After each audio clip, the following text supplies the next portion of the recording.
장례가 끝나고 나면 주위 사람들로부터 주로 이제 친인척 분들이실 것 같은데요.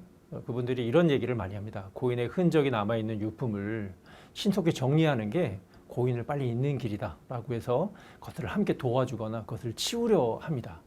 그러나 유품은 떠나간 고인과 남은 유족을 연결해주는 중요한 매개물, 그러니까 영혼과 영혼을 연결해주는 아주 중요한 물건들이라고 할 수가 있겠습니다. 그래서 이제 이것을 급하게 처리하는 것은 유족분들에게 또 다른 아쉬움과 후회로 다가올 수 있다는 거죠.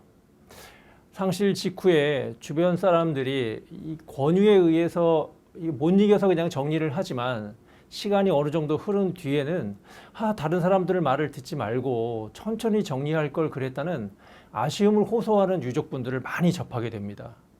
유품 정리를 급하게 해서 후회하기보다는 유족분들이 정상적인 감정 상태에서 판단할 수 있을 때까지 좀 결정을 뒤로 미뤄두는 것도 좋은 방법이라고 할 수 있겠습니다.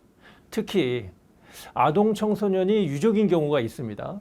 이런 경우에는 주로 그 유품을 통해서 뭔가 고인을 기억하고 싶고 또 그 유품을 간직하고 싶다라는 욕망이 상당히 큽니다.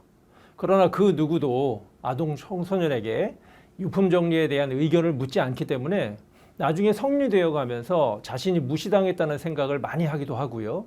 이것으로 인해서 분노나 원망의 감정을 갖게 되는 경우가 흔하게 발생할 수 있다는 거죠.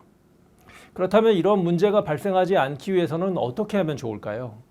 우선 어린 아동 청소년이라 하더라도 자녀에게 고인이 된 부모님을 기억할 수 있는 유품을 몇 가지를 선택하라고 합니다. 그리고 그것을 하나의 상자에 보관을 하고요.